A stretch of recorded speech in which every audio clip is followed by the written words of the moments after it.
Hello everyone, welcome to ಐಜಿಸ್ cooking channel. ಈ ಒಂದು ವಿಡಿಯೋದಲ್ಲಿ ಹಾಲ್ಕೋವಾ ರೆಸಿಪಿಯನ್ನು ಹೇಗೆ ಮಾಡ್ಕೊಳ್ಳೋದು ಅಂತ ತೋರಿಸ್ಕೊಡ್ತಾ ಇದ್ದೀನಿ.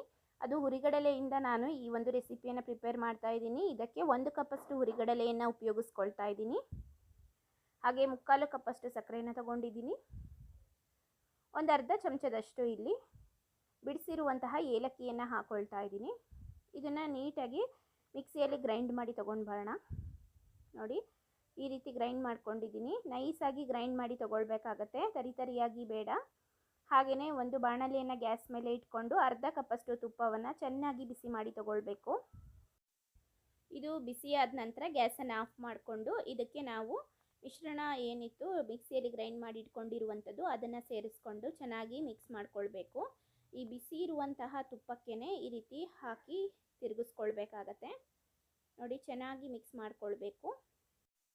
ಇದು ಬಿಸಿಯಾಗಿ ಇರುವಾಗಲೇ ಇದನ್ನು ಒಂದು ಮೌಲ್ಡಿಗೆ ಹಾಕಿ ಚೆನ್ನಾಗಿ ಸೆಟ್ ಮಾಡಿ ಇಟ್ಕೊಳ್ಬೇಕಾಗತ್ತೆ ನಾವು. ನೋಡಿ, ಇದೀಗ ರೆಡಿಯಾಗಿದೆ. ಇದನ್ನು ನಾನು ಮೌಲ್ಡಿಗೆ ಶಿಫ್ಟ್ ಮಾಡ್ಕೊಳ್ತೀನಿ.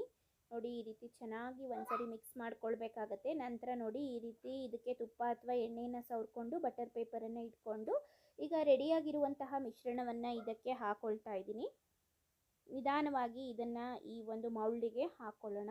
ತುಂಬ ಈಸಿಯಾಗಿ 5 ನಿಮಿಷ ಸಾಕು ನಾವು ಈ ಒಂದು ಸ್ವೀಟನ್ನು ಮಾಡ್ಕೊಳ್ಳಿಕ್ಕೆ. ಖಂಡಿತ ಪ್ರತಿಯೊಬ್ಬರು ಸಹ ಮನೆಯಲ್ಲಿ ಟ್ರೈ ಮಾಡಿ. ಯಾಕಂದರೆ ಅಡುಗೆ ಬರುವಂಥವ್ರು ಅಥವಾ ಬರದೇ ಇರೋವಂಥವ್ರು ಯಾರು ಬೇಕಾದರೂ ಇದನ್ನು ಮಾಡ್ಕೊಳ್ಬಹುದು. ಮನೆಯಲ್ಲಿ 1 ಕಪ್ಪಷ್ಟು ಹುರಿಗಡಲೆ ಇದ್ದರೆ ಸಾಕು. ನೋಡಿ, ಈ ರೀತಿ ಸೆಟ್ ಮಾಡಿ ತೊಗೊಂಡಿದ್ದೀನಿ. ಗಟ್ಟಿಯಾಗಿ ಪ್ರೆಸ್ ಮಾಡಿ ಸೆಟ್ ಮಾಡ್ಕೊಳ್ಳಿ. ನಂತರ ಪೀಸಸ್ ಆಗಿ ಕಟ್ ಮಾಡಿ ಇಟ್ಕೊಳ್ಬಹುದು. ನಾವು ಸೆಟ್ ಆದ ತಕ್ಷಣವೇ ಈ ರೀತಿ ಕಟ್ ಮಾಡಿ ತೊಗೊಳ್ಬೋದು ಪೀಸ್ಗಳನ್ನ. ನಂತರ ಇದನ್ನು ನೀಟಾಗಿ ತಣ್ಣಗಾಗೋ ತನಕ ಇಟ್ಕೊಳ್ಬೇಕಾಗತ್ತೆ. ನಾನು 1 ಗಂಟೆಗಳ ಕಾಲ ಫ್ರಿಜ್ಜಲ್ಲಿ ಕಟ್ ಮಾಡಿ ಇಟ್ಕೊಂಡಿದ್ದೆ. ನೋಡಿ, ಈಗ 1 ಅವರ್ ಆಗಿದೆ. ನಂತರ ಈ ರೀತಿ ಪೀಸಸನ್ನು ತೆಗಿತಾ ಇದ್ದೀನಿ. ಫ್ರಿಜ್ ಇಲ್ಲ ಅನ್ನೋವಂಥವ್ರು ಇದನ್ನು 2 ಅವರ್ ಹೊರಗಡೆನೇ ಇಟ್ಕೊಂಡು ನಂತರ ಈ ಪೀಸಸನ್ನು ತೆಗೀರಿ. ತುಂಬ ಈಸಿಯಾಗಿ ಮಾಡ್ಬೋದು. ನೋಡಿ, ತುಂಬ ಚೆನ್ನಾಗಿ ಬರ್ತಾ ಇದೆ ಕಟ್ ಮಾಡಿರುವಂತಹ ಒಂದು ಪೀಸಸ್ಗಳು. ಮನೆಯಲ್ಲಿ ಚಿಕ್ಕವರು ದೊಡ್ಡವರು ಎಲ್ಲರೂ ಸಹ ತುಂಬ ಇಷ್ಟಪಟ್ಟು ತಿಂತಾರೆ. ನಾವು ಚಿಕ್ಕವರು ಇದ್ದಾಗ ತಿಂದಿರುವಂತಹ ಒಂದು ಹಾಲ್ಕೋವಾ ರೆಸಿಪಿ ಇದು.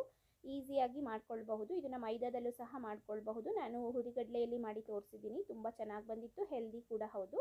ಇಷ್ಟ ಆದರೆ ಲೈಕ್, ಶೇರ್, ಸಬ್ಸ್ಕ್ರೈಬ್ ಮಾಡಿ ಸಪೋರ್ಟ್ ಮಾಡಿ. Thank you.